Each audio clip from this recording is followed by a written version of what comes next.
अस्सलाम वालेकुम, मैं हूं असद अली और आप देख रहे हैं असद अली टीवी। दोस्तों, आज की वीडियो में हम बात करेंगे कि आप अपने बिजली के बिल में कैसे कमी कर सकते हैं।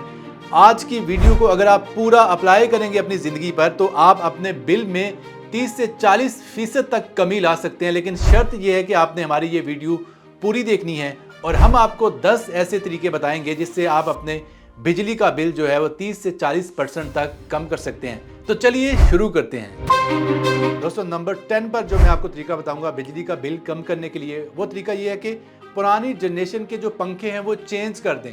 पुरानी जनरेशन के जो पंखे आज से 15 से 20 साल पहले आते थे वो 300 से 350 वाट तक बिजली कंज्यूम करते हैं, जबकि नई नस्ल के जो पंखे आजकल मार्केट में आ रहे हैं वो सिर्फ 100 वाट तक बिजली लेते हैं। आप खुद सोचें, जब 300 वाट से कम होकर आपकी जो एनर्जी 100 वाट तक आएगी तो आप 3 गुना तक जो है बिजली का बिल सेव कर सकते हैं। तो इस तरह आप पंखों को तब्दील करके काफ़ी हद तक बिजली में बचत कर सकते हैं। दोस्तों, नंबर 9 पर मैं आपको जो मशवरा देना चाह रहा हूँ बिजली का बिल बचाने के हवाले से, वो है अपनी बहुत ज़्यादा पुरानी वायरिंग को तब्दील करने की ज़रूरत है। अगर आपकी वायरिंग जो है 25 से 30 साल पुरानी है, और उसकी वजह यह है कि जब तार काफ़ी ज़्यादा पुरानी हो जाती है तो उसमें रेजिस्टेंस बढ़ जाती है, वो वोल्टेज जो है वो काफ़ी कम आगे पास करती है। यानी कि जब वोल्टेज कम आगे जा रहे हैं तो करंट जो है वो तारों की वजह से ज़ाया हो रहा था, क्योंकि उसमें रेजिस्टेंस ज़्यादा होती है।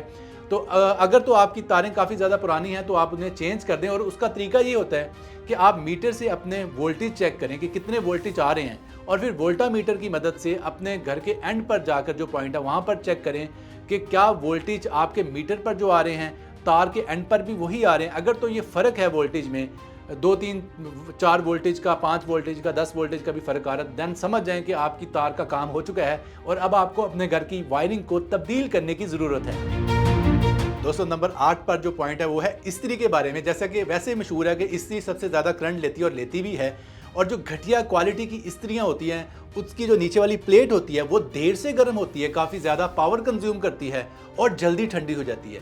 इसलिए घटिया क्वालिटी की इस्त्री को जापानी अच्छी इस्त्री से बदल दें। जैसा कि अच्छी जो इस्त्रियाँ हैं उसकी सबसे मशहूर एग्जांपल पैनासोनिक है, फिलिप्स है और नेशनल वगैरह है। तो आप अच्छी क्वालिटी की इस्त्री इस्तेमाल करें, इससे काफ़ी ज़्यादा आपका बिल जो है वो बच सकता है। दोस्तों, नंबर 7 पर जो मैं आपको तरीका बताने जा रहा हूँ बिल बचाने के लिए, मेरा अपना पर्सनल एक्सपीरियंस है। मैं पिछले 10 से 15 साल से यूपीएस को यूज़ कर रहा हूँ।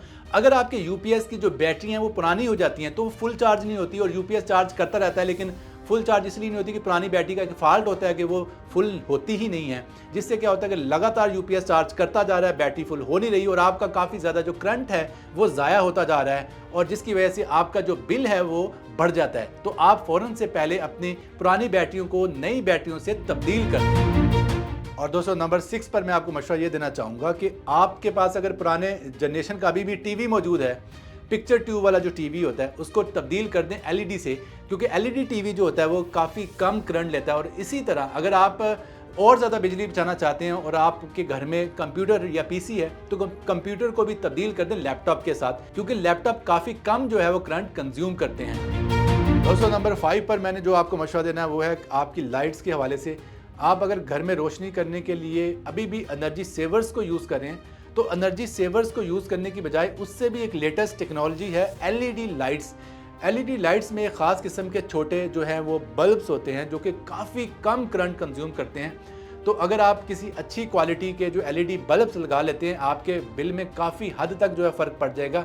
और मैं आपको ये रिकमेंड करूँगा कि फ़िलिप्स के जो बल्ब हैं एलईडी वो काफ़ी बेहतर है, क्योंकि बाकी जो बल्ब्स होते हैं एलईडी उनकी जो लाइफ है वो कम होती है। तो आप एलईडी बल्ब्स पर आकर भी अपना काफ़ी हद तक जो बिल है वो कम कर सकते हैं। और दोस्तों, नंबर 4 पर मैं आपको मशवरा ये देना चाहूँगा कि अक्सर घरों में फ्रिजें तो हैं, बल्कि मैं तो ये कहूँगा कि 100% घरों में फ्रिजें जो मौजूद हैं, आप फ्रिज में भी कुछ ऐसी गलतियाँ करते हो जिससे आपका जो बिजली का बिल बढ़ जाता है। सबसे पहली गलती ये करते हैं कि अक्सर लोग रात को फ्रिज बंद कर देते हैं और सुबह चला लेते हैं, लेकिन इससे कोई फ़ायदा नहीं होने वाला, क्योंकि दोबारा जो फ्रिज सुबह जब स्टार्ट होती है तो सारा दिन अपनी कूलिंग पूरा करने के लिए वो चलती रहती है, चीज़ों को दोबारा ठंडा करती है। इससे आपकी फ्रिज की क्वालिटी भी ख़राब होती है और चीज़ों में भी स्मेल पैदा हो जाती है, खाने पीने की चीज़ें भी ख़राब हो जाती हैं। और दूसरे नंबर पे अगर आपकी फ्रिज का जो कंप्रेसर है वो ट्रिप नहीं होता और सारा दिन आपका कंप्रेसर चलता रहता है, देन भी आपके कंप्रेसर को ठीक करवाने की या रिप्लेस करवाने की ज़रूरत है। तो इसलिए फ्रिज के कंप्रेसर पर ज़रूर नज़र रखें क्या आपका कंप्रेसर जो है ट्रिप होता है या नहीं होता। दोस्तों नंबर 3 पर मैं आपको जो मशवरा देना चाह रहा हूँ वो एसीज़ के हवाले से है। एयर कंडीशनर या एसी घर में सबसे ज़्यादा बिल लाने का बायस बनता है। अगर आप बिजली का बिल कम करना चाहते हैं तो एसीज़ पर आपको कुछ रिव्यू करने होंगे। सबसे पहले देखें क्या आपका एसी जो है वो पुरानी टेक्नोलॉजी का तो नहीं है, जिसे हम नॉन इन्वर्टर भी कहते थे।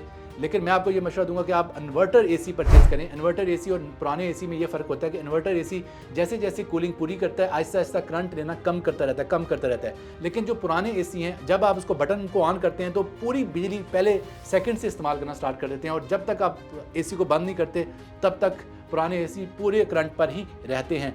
लेकिन जो इन्वर्टर एसी हैं इसके मुकाबले में काफ़ी कम करंट कंज्यूम करते हैं, और उसका जो ग्राफ है वो बहुत ही ज़बरदस्त बनता है कि पहले करंट वो आहिस्ता आहिस्ता ज़्यादा लेना शुरू करते हैं, वो पीक पर पहुंच के आहिस्ता आहिस्ता करंट को नीचे ड्रॉप करना स्टार्ट कर देते हैं। और इसके अलावा एसीज़ के हवाले से एक और मशवरा ये देना चाहूँगा कि एसी में हमेशा जो कंप्रेसर की गैस है उस पर नज़र रखें। अगर आपके एसी के कंप्रेसर में गैस कम हो गई है, हमेशा गैस कम होने से आपका एसी बिजली भी ज़्यादा लेगा, कूलिंग भी नहीं करेगा, तो गैस भरवाने का खर्चा इतना ज़्यादा नहीं है, लेकिन बिल जो है वो बहुत ज़्यादा कॉस्टली आपको पड़ता है। और इसके अलावा अगर आपके एसीज़ में जो टेम्परेचर सेंसर होता है वो ख़राब हो गया, उसका भी एक नुकसान है, वो सुन लें। वो ये है कि अगर आपने 26 सेंटीग्रेड टेम्परेचर सेट किया कि आपका एसी 26 सेंटीग्रेड टेम्परेचर पूरा करने के बाद ट्रिप हो जाए, तो होता ये है कि अगर आपका सेंसर ख़राब हो जाए तो आपका एसी 26 सेंटीग्रेड टेम्परेचर पूरा करने के बाद भी ट्रिप नहीं होगा, बल्कि चलता ही जाएगा, क्योंकि उसे पता ही नहीं है कि आपका टेम्परेचर पूरा हो गया। तो टेम्परेचर सेंसर बिल्कुल सस्ती सी चीज़ है, सिर्फ 1000-2000 रुपये का लग जाता है, अंदर ठीक हो जाता है, लेकिन आपका जो बिल है वो हज़ारों में बढ़ा देगा। तो इसलिए इस चीज़ पर भी नज़र रखें। और दोस्तों नंबर 2 पर जो मैं आपको बताना चाह रहा हूँ वो है ऑटोमेटिक पंप के हवाले से। अक्सर लोग जो अपने घरों में पानी की टैंकी में ऑटोमेटिक एक स्विच लगा देते हैं ताकि पंप अपने आप चले या बंद हो, तो ऑटोमेटिक स्विच जो है वो नहीं यूज़ करना चाहिए, ताकि आपका काफ़ी हद तक जो बिल है ये बढ़ा देता है ऑटोमेटिक स्विच है। उसकी वजह ये है कि जब आपका पंप बार बार चलता है, बार बार बंद होता है, तो उससे आपका पंप बहुत ज़्यादा जो अम्पेयर्स पर स्टार्ट लेता है, जिससे आपका जो बिल है वो बढ़ जाता है। कोशिश यही करें कि अपने घर की टैंकी काफ़ी ज़्यादा बड़ी बनवा लें ताकि एक ही बार भर जाए, और जब खाली हो तो एक ही बार दोबारा भर ली जाए। और दोस्तों नंबर 1 पर जो मैं आपको पॉइंट बताना चाह रहा हूँ वो सबसे ज़्यादा ज़बरदस्त है और अपने नाम की तरह नंबर 1 है, और वो ये है कि जब भी आप नया घर बनवाएं तो उस टाइम ही आप बिल बचाने के लिए बहुत से इक़्तिदामात कर सकते हैं। सबसे पहले तो घर इस तरह बनवाएं कि सूरज की जो रोशनी है वो कम से कम पड़े, यानी कि ये नहीं कि सारा दिन सूरज उस पर पड़ता रहे, उसकी लोकेशन ऐसी होनी चाहिए। दूसरे नंबर पर अपने घरों में रोशनदान और खिड़कियां रखें ताकि हवादार रहे और आपको बहुत ज़्यादा एसी या पंखे चलाने की ज़रूरत ना पेश आए। और इसके अलावा अगर आपके घर में खिड़कियां और रोशनदान ज़्यादा होंगे तो वो रोशन रहेगा और आपको लाइट चलाने की ज़रूरत भी पेश नहीं आएगी।